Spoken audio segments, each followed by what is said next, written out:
Então, eu vou começar a falar aí da nossa proposta de hoje, que é justamente trazer a temática da inteligência artificial, um tema que está muito recorrente aí nos diversos espaços.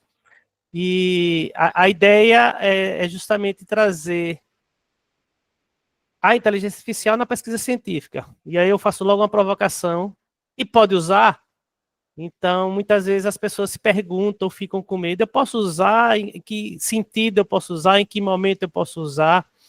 Então, a ideia da fala de hoje não é uma ideia de aprofundamento teórico sobre a inteligência artificial, nem o campo da pesquisa, mas mostrar quais possibilidades de forma ética nós podemos estar utilizando esse recurso digital para nos auxiliar nas nossas pesquisas. E aí eu trago alguns objetivos, que é esse uso ético da IA, o conhecer sobre a engenharia de prompt, então falar um pouquinho, provavelmente pode ter alguém que não tem um conhecimento sobre o uso do prompt, o que é um prompt, então só para a gente tentar deixar um pouco mais alinhado, conhecer as possibilidades e recursos da IA da pesquisa científica.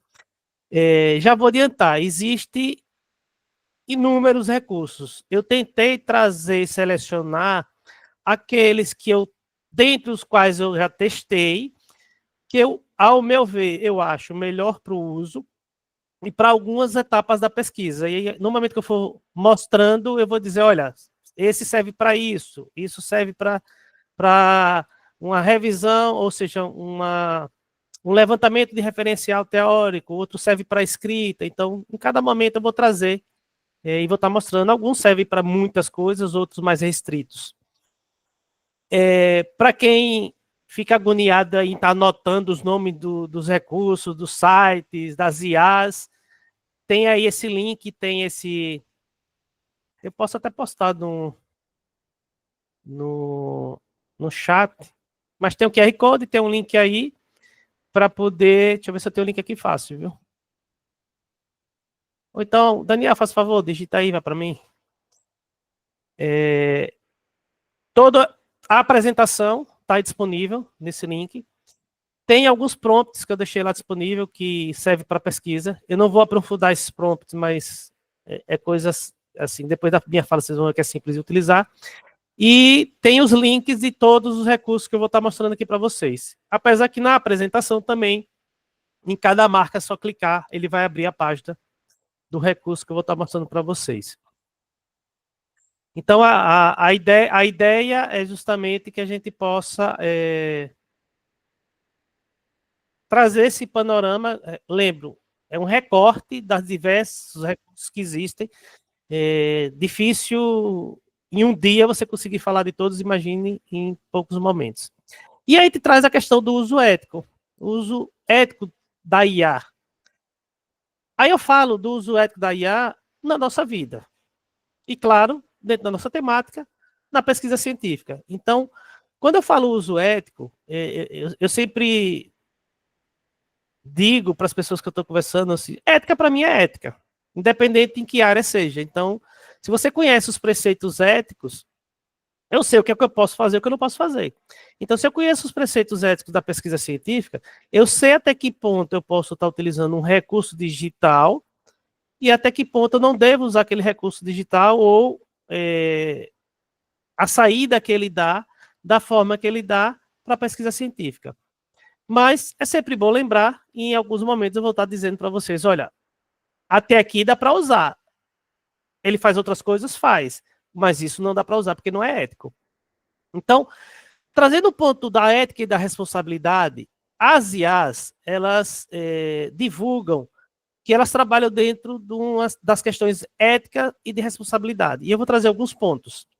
Então, elas sempre dizem que trabalham com base em princípios e valores que guiam o desenvolvimento, o uso e a implementação dessas IAs. No campo da responsabilidade, da justiça, da segurança, da transparência. E quais são os grandes desafios? Garantir a justiça dos algoritmos, que é um debate, uma discussão que a gente já tem não só com a IA, mas com outros recursos digitais, com as redes sociais, com reconhecimento facial, evitar a perpetuação de preconceitos e discriminações. Então, veja, apesar das empresas que estão desenvolvendo informarem que trabalham dentro do princípio ético de valores, esses 4 que eu mostrei para vocês, vamos lembrar que são empresas comerciais. São empresas que estão no mercado e que precisam gerar lucros. Então, por isso que esses desafios acabam sendo grandes, porque a gente não sabe até que ponto, de fato, essa transparência ocorre e acontece.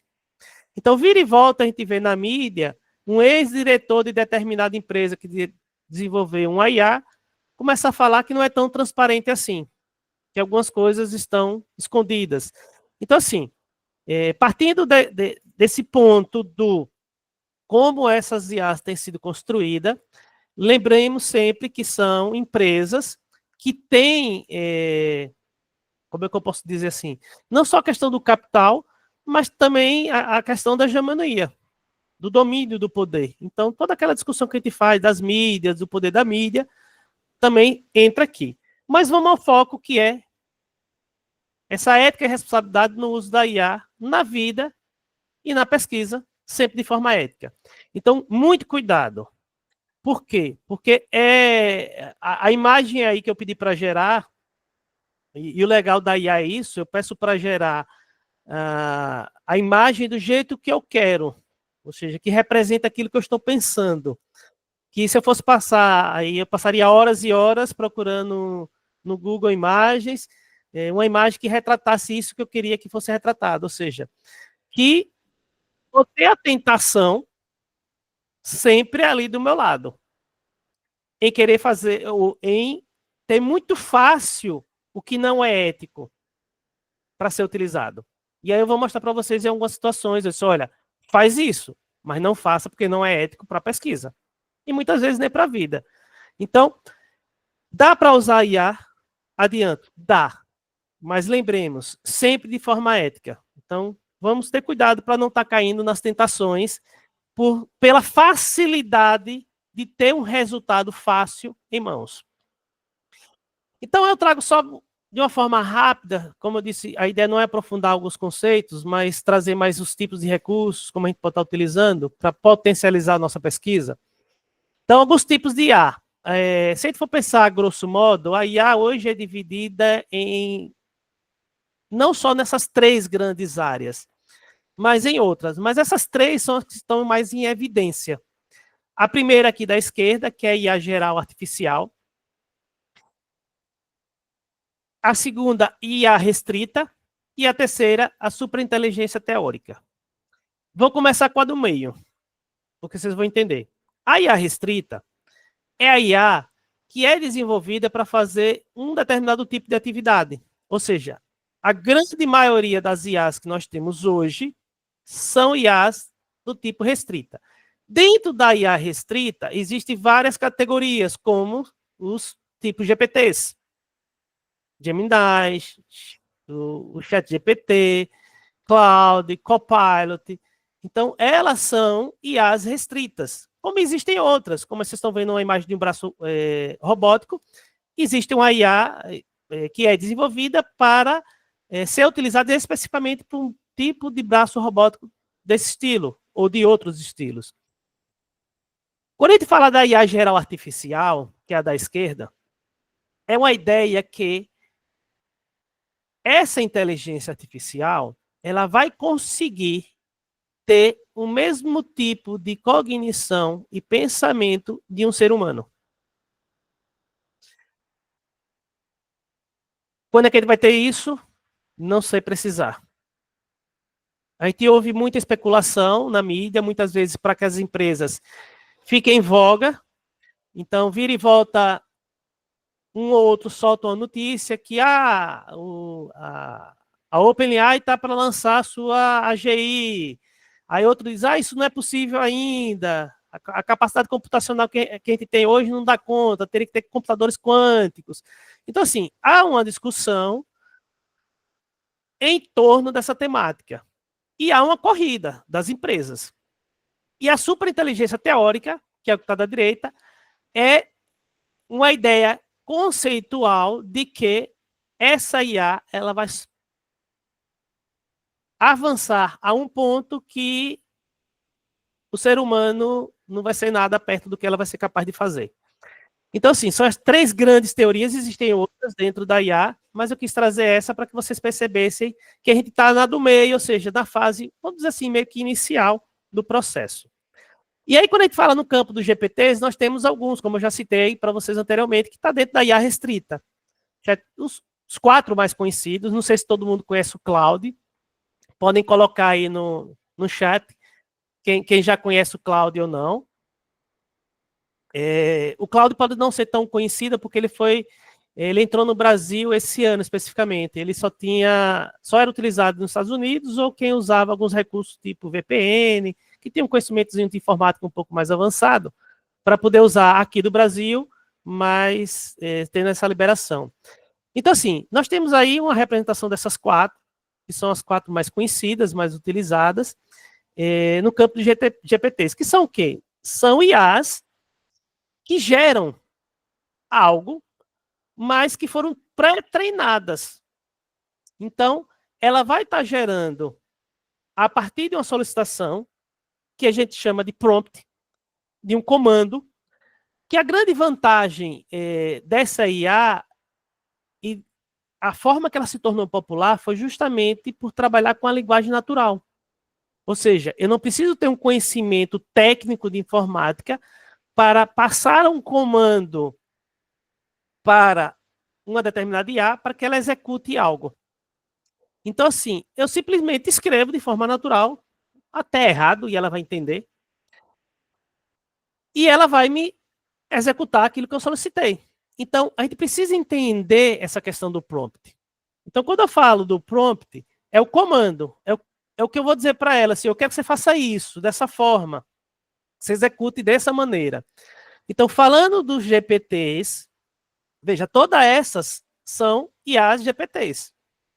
O chat GPT, ou seja, a OpenAI, foi muito esperta como ela lançou o primeiro dela, ela meio que se apropriou do nome, porque todos eles são chat GPTs. Então, ele se apropriou do nome, que seria o nome da categoria. Como a gente tem lá nas marcas famosas Gillette, Chicletes. E aí a gente fala o que hoje? Hoje a gente fala de uma engenharia de prompt. Então, eu preciso conhecer como eu tenho que solicitar, a forma que eu tenho que solicitar para ter bons retornos.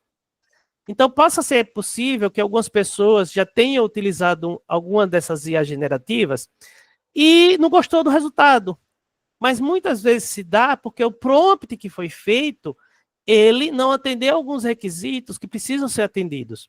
Então, veja, para pesquisa científica, não só para pesquisa científica, mas para qualquer situação que você vai usar uma IA generativa, não é só o prompt. Eu preciso entender, eu vou mostrar daqui a pouco um exemplo, eu preciso entender como ela funciona. Não de forma técnica, mas como ela funciona com os dados. Então, veja, se eu vou trabalhar com dados da minha pesquisa, em uma dessas IAs, eu tenho que entender como ela funciona para que eu mande os dados da forma correta, que ela entenda. Ela diz lá inteligência artificial, mas vocês vão ver que ela não é tão inteligente assim, não. E aí eu sempre brinco quando eu estou falando do prompt, se vocês fossem meus GPTs, que eu contratei, estou pagando mensalmente. Se eu chegasse para vocês e dissesse, meu prompt é, como se faz um ovo? Eu acredito que alguém já começou a pensar aí, um ovo frito, um ovo cozido, um ovo natural, alguns já estão. Mas quem veio primeiro, foi a galinha ou foi o ovo? Então veja, o prompt que eu dei, ele foi muito genérico. Se a gente for dizer assim, um prompt muito pobre. Eu dei poucas informações. Eu só disse, como é que faz um ovo? Existem várias formas de fazer um ovo. Um ovo de porcelana, um ovo decorativo, um ovo de Páscoa. Então, veja que isso é importante. Então, existem alguns elementos que a gente precisa ter consciência quando a gente fala do prompt. Então, vou trazer aqui um exemplo rápido, por exemplo. O prompt. Fale um pouco sobre Alexandre Chagas. Se eu coloco esse prompt em qualquer chat GPT ou qualquer IA generativa, ele vai me trazer vários resultados que não são aqueles que eu estou querendo. Por quê? Porque, por exemplo, eu conheço um homônimo que é da área de biologia.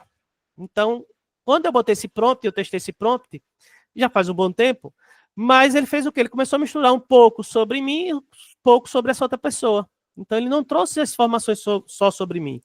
E quando a gente fala das IA generativas, elas fazem o quê? Elas trabalham com base na estatística. Então, ela começa, por exemplo, a resposta poderia ser Alexandre Chagas ele ia ver qual é a maior probabilidade da próxima palavra aparecer aí, que poderia ser professor, por exemplo. Então, ele ia pegar na base de dados deles, ia ver a palavra professor para Alexandre Chagas tem a maior probabilidade? Poderia ser pesquisador, poderia ser uma pessoa. Então, veja, ele trabalha para gerar informação com base nos dados que ele foi treinado. Por isso que no início tinha muito. Hoje não, porque hoje a base está aberta. Então, todos eles já estão pesquisando na web. Então, a base é em tempo real. Mas até um certo tempo, a grande base treinada, ela tinha uma demarcação de tempo. Até dia tal ou até o mês tal do ano tal. Se você perguntasse algo que aconteceu depois, ele não saberia informar. Ou ele iria inventar, o que é o pior. Ou ele poderia dizer lá que é bonito, que não é o caso. Então, a qualidade e a relevância do prompt podem ter um grande impacto na qualidade da resposta do modelo. Então, veja, um prompt bom vai fazer com que o modelo de IA generativa que você está utilizando lhe dê uma boa resposta. Mas você vai dizer, Chagas, o que é um prompt bom? E aí eu vou dar uma primeira dica. Primeira e grande dica. Sempre que possível, você dê um exemplo de como você deseja a resposta. Como é que você quer que seja a resposta? E deixe claro, modelo de resposta. Por quê? Porque ele vai tentar, veja, as IA generativas, elas foram construídas, primeiro, para sempre nos dar uma resposta. Ela nunca vai deixar a gente no vácuo. Então, ela sempre vai nos dar uma resposta. Por isso que muitas vezes ela delira. Quando ela não sabe a resposta, ela inventa. Porque ela foi feita para nos dar uma resposta. Ela não vai deixar a gente sem resposta. E aí, a outra dica que eu dou. Vocês vão ver que quando você criar um prompt que possa ter a possibilidade de ela não ter a informação, a gente dizer para ela o seguinte, se você não souber, tudo bem. É só me informar que você não sabe essa resposta. Ou criar essa situação que eu estou lhe pedindo. Por quê? Porque ela vai lhe dar uma resposta. Então, se você deixar livre e ela não souber, ela vai inventar. É aí quando a gente diz que ela começa a delirar. Mas dá o exemplo, ele vai fazer com que ele construa a resposta dele com base no exemplo que você deu, que você quer de resposta. E aí, ou seja, o que ele vai criar vai estar próximo do que você quer.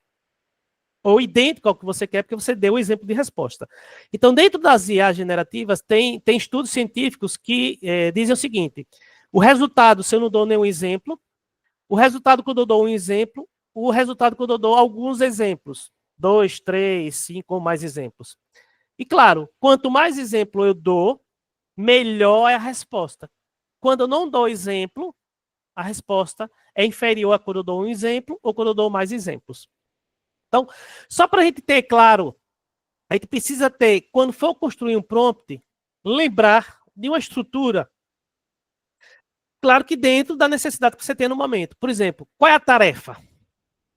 Então, definir bem claramente a sua meta e objetivo. O que é que você quer? Deixar bem claro. Aí eu sempre brinco com assim, você vai fazer um prompt, pense assim, que você está contratando um estagiário que nunca trabalhou na vida e você vai pedir para ele fazer um relatório. Então, eu tenho que dizer para ele o que é o relatório. O que é que eu quero que ele faça e como ele faz. Então, o contexto. Então, qual é o contexto? Exemplos. Então, veja, o cara é um estagiário, nunca fez relatório na vida. Se eu tenho um relatório para dar de exemplos, olha, siga esse modelo. Então, ele já vai ter algo para ter como base.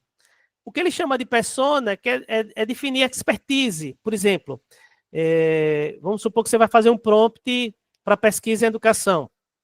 Então, a gente bota lá, você deve agir agora como um pesquisador experiente no campo da educação, pode ser até um campo específico da educação, porque quando você dá essa persona, o que é que ele faz? O modelo, ele vai, em vez de trabalhar a base de texto todo dele, de treinamento todo, ele vai filtrar.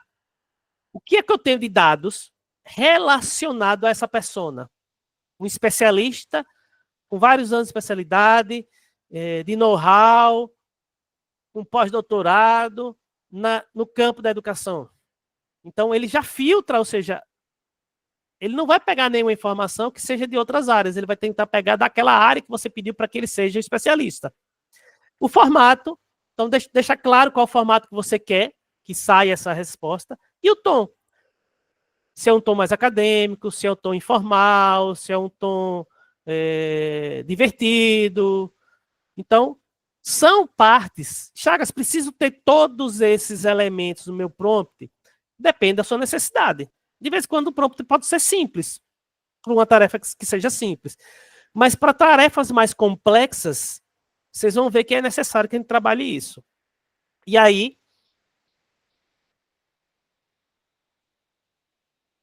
lembra aquele primeiro prompt lá que a gente tinha? Fale um pouco sobre Alexandre Chagas. Aí eu fiz esse outro prompt. Veja que alguns daqueles elementos que a gente trabalhou estão aqui nesse contexto. Cria um texto descritivo sobre Alexandre Menezes Chagas. Eu já coloco o nome completo para ele não delirar e misturar com outro. Para ser utilizado em um blog, então veja, eu digo, eu quero um texto que seja descritivo, formato, onde ele vai ser utilizado, sobre o quê? Sobre divulgação científica. Esse texto será lido por mestrandos e doutorandos em educação. Então veja que eu já estou dizendo nesse primeiro parágrafo para ele, deixando bem claro o que é que eu quero, a minha tarefa.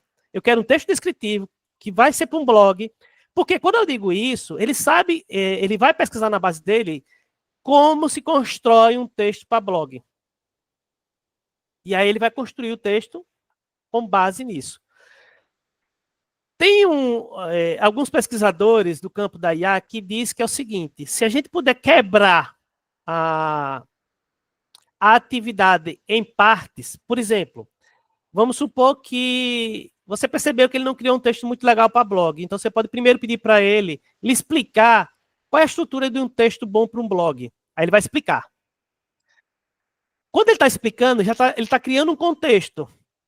Aí depois você pede, e para um texto descritivo, quais são os elementos que um texto descritivo deve ter? Ele vai começar a descrever ele como se ele estivesse lhe ensinando. Mas, na verdade, você está fazendo com que ele já começa a criar um contexto para quando você pedir a sua tarefa, ele já parte desse contexto do que ele já falou antes.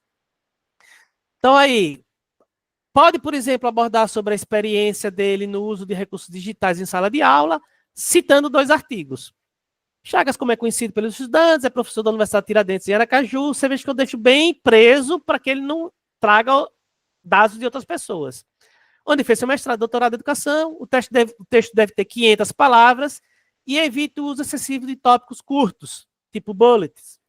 Então veja que eu tenho que dizer para ele o que eu quero e o que eu não quero, porque se eu não disser, por exemplo, se você usar esse prompt sem essa parte final do evite uso excessivo de tópico curto bullet, se você usar no Gemini, que é a da Google, ele vai fazer em forma de tópicos. Por quê? Porque ela foi desenvolvida inicialmente para construir textos mais curtos para facilitar o entendimento. Então veja aqui, até a parte negativa do prompt, ou seja, o que eu não quero que ele faça, o que ele não me entregue, eu tenho que estar sinalizando. Aí, veja, esse prompt eu fiz e ele me trouxe 2 artigos que eu não sei quem produziu, mas que quando eu li o título, eu achei que eu tinha publicado esses artigos. Então ele delirou. Ele não achou, era na época que ele não pesquisava na web, exclusivamente ChatGPT, Gemini, logo no começo. Então, ele delirou, ele criou 2 títulos de artigo com base em tudo que ele tinha sobre os meus tipos de pesquisa. E que provavelmente eu poderia ter publicado pelo título. Então, tinha muito a ver com o que eu pesquiso.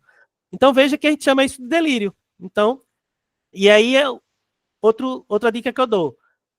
Confiram o que foi produzido. Principalmente nos GPTs genéricos. Eu vou mostrar muito para vocês os específicos. Mas nos genéricos a gente tem que confiar. E aí que eu trago um exemplo de um prompt. Esse prompt está disponível lá no link para vocês, que é o prompt que eu chamo lá de avaliador de artigo científico. O que é que esse prompt vai fazer? Ele vai criar uma revista fictícia Ele vai pedir o artigo para você, você vai dizer de que área é essa revista, ele vai criar um nome para a revista, para deixar o negócio mais lúdico. E aí ele vai, aqui nos critérios, ele vai criar 2 avaliadores, 2 personas de avaliadores. Veja, cada avaliador deve ter pelo menos um pós-doc e especialidade em metodologia científica. Então ele vai criar 2 personas e ele vai avaliar esses 12 critérios. Então veja, isso é um prompt, minha gente, e não acabou não ainda. Viu? Depois que ele fizer isso, quando a gente subir o texto, ele vai começar a avaliar de forma independente o avaliador 1 e o avaliador 2, e veja que eu coloco aqui. O avaliador 1 emite sua avaliação detalhada. Use o tempo que precisar. Por quê? Outra característica desses modelos é dar a resposta mais rápido possível. E aí, a resposta mais rápida não necessariamente vai ser a melhor. É tanto que hoje, a maioria não, pelo menos o que eu tenho conhecimento, o ChatGPT e o Claude, eles estão com uma versão deles que ele mostra o encadeamento de pensamento antes de dar a resposta. Que fica mais lento, mas mostra que ele está pensando e analisando as diversas possibilidades para lhe dar uma resposta. Mas, quando eu boto aqui, use o tempo que precisar, eu estou dizendo a ele, não precisa ser rápido. Eu quero a melhor resposta. Então, veja que são detalhes que podem parecer besteira, mas que tem efeito, por quê? Porque eu estou dizendo para o modelo que o que ele foi programado para fazer, de ser rápido, de me dar uma resposta, eu estou dizendo, tenha calma, pode pensar mais, pode analisar mais. E aí, esse prompt aqui, eu vou colocar um artigo científico meu, por exemplo, ele não vai escrever seu artigo não, viu? Ninguém fica animadinho achando que ele vai escrever seu artigo não. Pelo contrário, ele vai criticar o seu artigo. Então, por exemplo, eu fiz um artigo, antes de submeter para a revista, eu posso usar esse prompt. E ele vai me sinalizar o que eu preciso melhorar. Só cuidado, por exemplo, que eu botei aqui logo no começo, para ele ser bem rigoroso. Deixa eu achar aqui. Por favor, instrua os avaliadores a manterem um nível de exigência de 10, onde 1 é o mínimo e 10 é o máximo de rigor. Então, de repente, você pode vir mudar aqui. Não quero 10, não, eu quero 8. Ele está sendo muito rigoroso na análise que ele está fazendo. Mas veja, aqui ele vai sinalizar para você se, por exemplo, seus elementos eles estão em sintonia com o restante do seu texto. Se o seu objetivo está linkado com o resto do texto, se a metodologia tem e os procedimentos metodológicos vão propiciar que você atinja os seus objetivos ou não. Então, veja, é um olhar que geralmente o orientador faz e que os avaliadores fazem. Então, já ajuda. Lembrando, ele não vai reescrever o seu artigo. Ele vai sinalizar, dentre esses 2, a IA como recurso na pesquisa científica. Então, em que momento ou em que situações eu posso estar utilizando esse recurso de IA?